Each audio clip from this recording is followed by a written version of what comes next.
What is up, weather enthusiasts? I'm your host, Pat's Path Predictor. Let's get right into the weather. Alright, so here's the situation we have for you, ladies and gentlemen. We now have an area of interest tagged in the Atlantic Ocean. For the first time since earlier this month, we have an AOI, according to the National Hurricane Center, tagged in the Greater Antilles and the Lesser Antilles. So let's go ahead and jump right into it. Here's the area of interest right here. We currently have a 20% chance of formation in the next 7 days. It's pretty typical. This is the first time that they have issued this. They issued this just about an hour ago at the time of recording this. An area of disturbed weather over the central tropical Atlantic Ocean is expected to interact with an approaching tropical wave during the next several days. Some development of the system will be possible while it approaches the Lesser Antilles during the early to middle part of next week, and generally moves west-northwestward near the Greater Antilles towards the latter part of the week. We now have a 20% chance of formation in the next 7 days, and a 0% chance of formation in the next 48 hours. That's pretty typical, because the convection and the tropical wave aren't exactly aligned just yet, because if you want to take a look at this, the tropical wave in question is near the Cabo Verde Islands, and the convection in question is in the central main development region right here. And we can go ahead and start with by showing you some observations that we've been paying attention to in this part of the Atlantic. So let's go ahead and go to satellite imagery and zoom into the eastern Atlantic, where this tropical wave and this convection is a bit disjointed right there, and that's a little bit of an understatement. So let's go ahead and start with that. We're going to start with infrared, then we're going to go to true color, then we're going to go to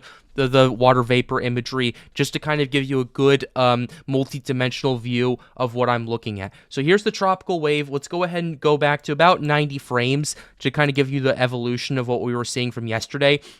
Tropical waves moving slowly off the coast of Africa. Convection has been kind of dying off thanks to the Sahara dust, but don't expect this to be the end of this tropical wave, and the NHC now does not expect this to be the end of it either, because it's slowly heading towards this area of tropical convection known as the Intertropical Convergence Zone. This is part of the ITCZ. This is all the convection firing up there, and as that interacts with that, it's going to pick up some of that convection and allow for it to really stay healthy and allow for this thing to potentially organize and intensify down the road. So we're going to have to pay attention to that. That's why the NHC tagged this. Let's go ahead and show you true color to kind of give you a better look at what we're potentially looking at least more of a synoptic scale version of it, because synoptics are pretty important when it comes to tropics right here. And what I'm paying attention to is two key elements with this imagery right here. First off, the convection, obviously. We talked about it in infrared, but I want to go ahead and emphasize this more. Second thing I want to look at, too, is the Sahara dust, to see kind of what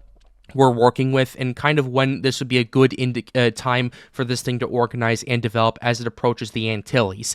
So let's go ahead and start with that. First of all, the first big step that needs to happen is the convection and the area of rotation need to align, and that convection needs to be picked up by that area of rotation known as the tropical wave. So that's the first thing we need to pay attention to. Second thing we need to pay attention to is the environment around it. What's the shear like? What's the Sahara dust like? What's the dry air like? Sahara dust is kind of persistent across parts of the eastern tropical Atlantic Ocean right there, and even into the subtropics a little bit.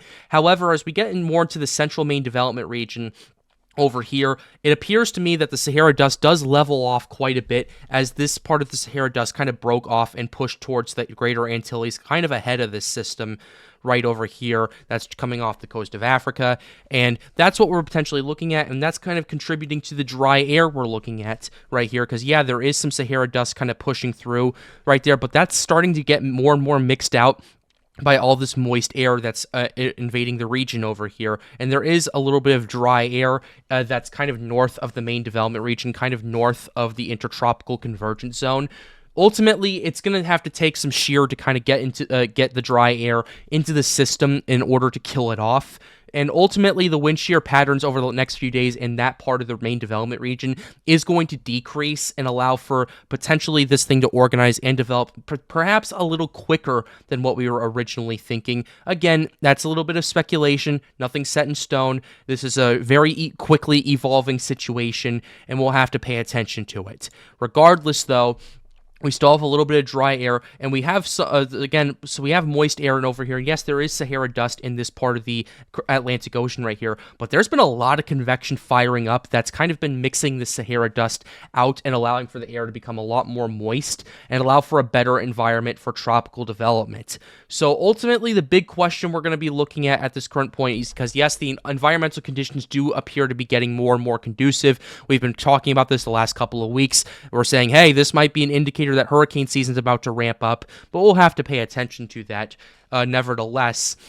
But what the main thing we're going to be looking at is kind of the track at this point. We're going to have to track it.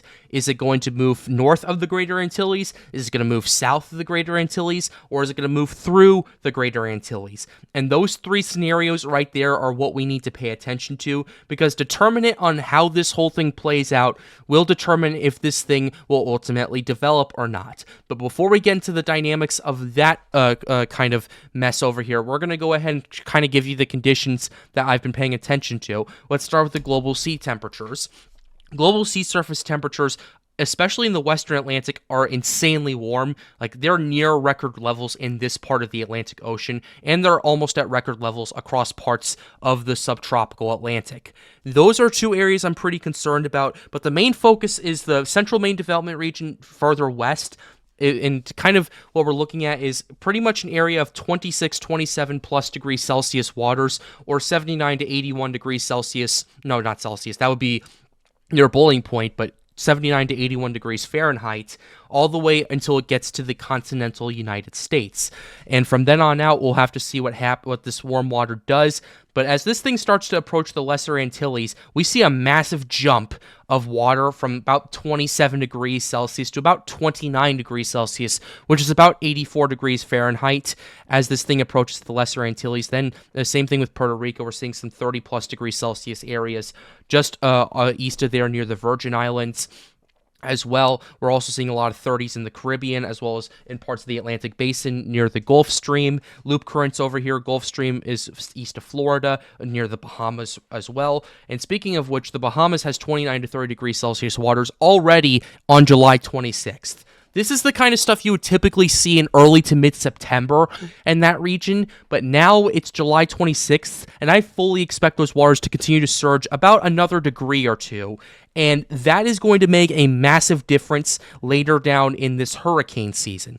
Because even a 1 degree increase across the Atlantic Ocean could equate to a lot more energy and a lot more OHC down the road. And we can go ahead and show you that in just a second, but I want to show you the climate reanalyzer very quickly, just to kind of emphasize this once more. We're at 24.6 degrees Fahrenheit, no, not Fahrenheit, Celsius across much of the tropical Atlantic, and we can show you the anomalies. These waters are way above average in the tropical Atlantic, and you have some more average temperatures near the subtropics right there. That's going to end up funneling all that warm water and keep it in the tropics, which is going to allow for more fuel for these tropical systems to organize and develop.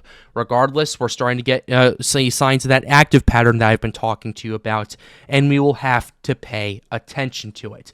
Ocean heat content is something you need to absolutely pay attention to with this, because the OHC, if you have very warm waters, if you have weaker wind shear, you have more moist air, OHC is kind of an indicator of how quickly can this thing intensify, given that it's no longer disjointed, given that it's pretty well organized. How well can this thing organize, and how fast can this thing intensify? That's not going to be a question that we're going to be able to answer, at least for the next few days, until it gets closer to the Lesser Antilles over here, as this approaches the 100 to 125 plus OHC regions over here. Kind of that massive just jump in OHC from where the area of interest is tagged right about over here until it gets to the Lesser Antilles. Where it's at right now, at least where the AOI is tagged, is in the area of about 50 OHC or so, where the tropical wave in question is, it's in an area of about, I'd say, 25. So ultimately some decent numbers right there, but ultimately you're not going to see much rapid strengthening, especially if this thing is not well organized. We saw with Beryl, that could take full advantage of the conditions it was given, but it was already pretty well organized, and it was already a situation that we've been monitoring, and it organized at a very fast pace. But this, I'm not 100% sure it'll do as pull a barrel like it did last time. There's still multiple factors involved regarding that this thing is further east in the main development region, regarding that there's a little bit more wind shear, and there's a little bit more dry air it has to work with, against, and regarding the fact that this thing is likely not going to push into the Caribbean Sea as far south as we're potentially looking at according to some of the later runs.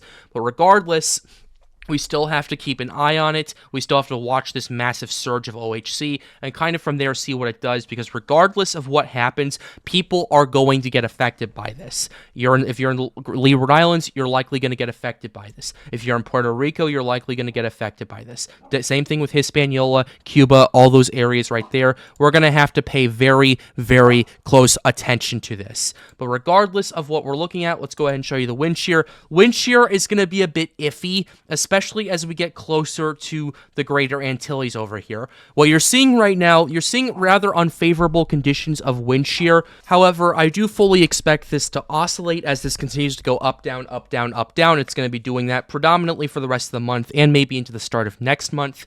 However, what I'm also paying attention to is a lower wind shear values over here in the main development region. We'll show you the shear and moisture forecasts in a second, but overall, that's the main thing I'm paying attention to, at least right now, because that will give us an early indicator of how this thing will play out, how this thing will end up set up in the long term, and kind of the tone this will set for the rest of you guys in the Caribbean, in the Greater Antilles, potentially up to Florida as well, as some models have indicated that this thing could impact. But at this current point in time, we're going to have to pay attention to it. I want to go ahead and show you the shear and the moisture forecast real quickly, and then we'll show you the MJO oscillation, because what this thing's going to end up doing in the long term is it's going to end up a kind of merging, a kind of just crashing into the MJO and allowing for this thing to potentially organize and develop at a faster rate. Granted that the wind shear and the dry air just settles down a little bit. Let's go ahead and show you the wind shear forecast right here. Wind shear across much of the main development region is expected to go down, down, down as the system starts to travel and starts to move towards the Greater Antilles. And then you have this area of wind shear over here that we're going to have to pay attention to. What's it going to do? Well, it looks like it's going to oscillate back and forth for a couple of days afterward, but it is going to end up trending on a downward turn at this current point. And you do have a little bit of wind shear potentially to the north of the system as it starts to approach the Antilles. That is going to be interesting to watch, because typically when you have wind shear at that kind of angle, you're going to see, if there's outflow, you're going to see the outflow really get enhanced by this and allow for it to really ramp up in intensity if this thing can tighten and organize, if the pressure gradient can tighten, that is.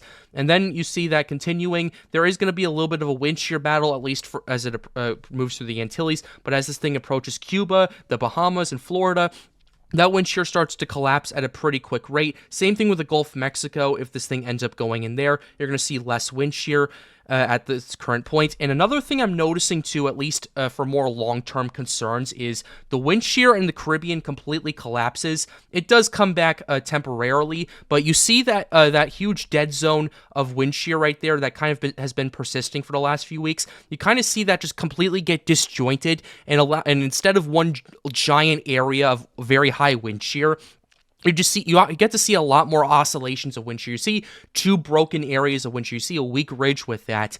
And that right there, this whole tropical wave right here, as well as the pattern that we're noticing, this could end up breaking up the wind shear that we were seeing in the Caribbean since right after Beryl. So we're going to have to pay very close attention to that, and maybe in the long term, could raise some concerns for later in August, down into September, into October. We're going to have to keep a very close eye on it. Let's go ahead and show you the moisture right here, the relative humidity. Here's the moisture that we're paying attention to. Once again, there's a lot of dry air in the northern part of the main development region. However, that dry air is expected to decrease as a pocket of moist air starts to ramp up and intensity starts to organize and allow for this thing to kind of take shape and allow for this thing to ultimately organize and develop down the road. So that's what we're looking at right there. And another thing we're noticing, Sahara dust, more and more of it's getting picked up and pushed out into Europe instead of getting pushed out into the tropical Atlantic. You're going to see potentially another surge down the road. This could end up suppressing more activity. But keep in mind, this is 10 days out. I want to go ahead and see what the GFS is saying in regards to that. Yeah, the GFS is showing a lot less Sahara dust at this current point in time, so we'll have to pay attention to it. You're going to see oscillations in regards to the forecasts, so we'll have to pay attention to that. But in the meantime, there's two other things I want to go ahead and show you. The MJO, where this is right now. The MJO is kind of parked a little bit in the maritime continent. However, in the next few days, it is going to be surging and pushing really close and pushing into the Western Hemisphere as time goes on. It's going to be moving into the Eastern Pacific and around the next few days, and then it's going to be entering the Western Atlantic around July 30th or July 31st, and then it's going to kind of meet this tropical wave kind of as it's approaching the Lesser Antilles. So ultimately, that's what we're looking at least in these regards. And this is something briefly I wanted to talk to you a little bit about. But another thing I want to go ahead and show you, before we show you the European forecast with the operational, I want to show you the ensemble runs that we've been noticing.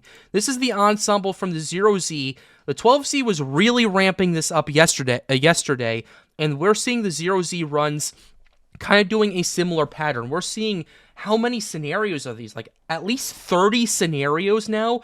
Like in 12Z yesterday, we were seeing about 20 to 25. Now we're seeing about 30, and a lot of them potentially get up to hurricane strength right there, which is pretty interesting. Now, each ensemble is a scenario in its own, so ultimately you take each one with a grain of salt, but when you start to add them up and you start to bundle them together, they start to show a picture right here. And ultimately, the ensembles right here are in general agreement that this thing's going to be moving north of the Greater Antilles, which gives it a better shot at tropical development with all things considered. If it moves through land, it's going to be moving through land. It's going to be having huge fluctuations in heights, and it's going to weaken the vorticity, completely shred it before it gets to the Gulf of Mexico if it takes that route. If it moves north of that, it gives it more time to organize, more time to intensify, so we'll have to keep an eye on it. And if it moves a little bit further to the south than anticipated, it's going to be battling a little bit of wind shear as well as some more land interaction, and that's absolutely what this system does not exactly need if this thing wants to develop, which we hope it does not happen, because that would end up setting the tone for how this season will go, at least in terms of activity. Let's go ahead and show you the European forecast right now. Let's go ahead and pull that up. We're going to show you the official forecast from the 0Z right here. It's just to kind of give you a good picture of what the operational model is forecasting. Let's go ahead and start with that. Here's the European. Let's go ahead and kind of give you an indicator of what this thing will do. It's kind of showing this tropical wave merging with this convection in the intertropical convergence zone. Then it starts to slowly move towards the Antilles as you start to see low pressure signs indicated up at kind of sporadically and kind of periodically. So ultimately, that's what we're paying attention to at this current point. And then you have this starting to potentially organize. Start to see an increasing amount of contours in the region right there, low pressure system contours, and you start to notice that the Bermuda High is really pushing this further and further to the west. This is a feature I've been paying attention to. I want to go ahead and see what the main sea level pressure anomaly is looking like to kind of look at it. Oh yeah, it's going to be a lot stronger than it typically is on average. And what you are noticing with this is you're noticing a kind of a a more westward dominant high pressure system with the Bermuda High. And what that ultimately does is it pushes this thing further into the tropics right here, pushes it further in towards the Greater Antilles and further towards land, especially Florida. And this kind of setup could also allow this thing to push deeper and deeper into the Gulf of Mexico. So ultimately, that's something you're going to have to pay attention to. But as this system starts to organize and develop, we get to about 186 hours out. The system's still most likely either a tropical wave or tropical depression. Then the low pressure system starts to close out as it approaches the Florida Keys, and then it moves into the Gulf of Mexico and intensifies into a tropical storm at this current point in time, and then makes landfall near the Florida-Alabama border. This is just one scenario out of 50 from the European. This is kind of like the average out of the 50 right there, because a lot of the ensembles are indicating hurricane strength, a lot of the ensembles are indicating tropical depression strength, and a lot of the ensembles are also indicating that this thing may end up getting killed off, although that's just a small minority of the ensembles right now, getting killed off over Hispaniola. Regardless of what happens, people are absolutely going to get affected by this, and we're going to have to pay attention to it here on the Pat's Path Predictor channel, and I will keep you updated all the way down the road. With that being said, we're going to go ahead and close the video out right here. I really hope you enjoyed it. Be sure to leave a like and subscribe to the channel if you are new. It helps us out, helps us make more videos like these. The goal of this channel, as always, is to get more people engaged with weather, and if you want to come hang out with us at Storms United, be sure to join the Discord server. We are talking about this system right now because of the effect it has towards people. Be sure to join the Discord server. Link to that is right over there. And with that being said, have a wonderful day, guys. Stay safe.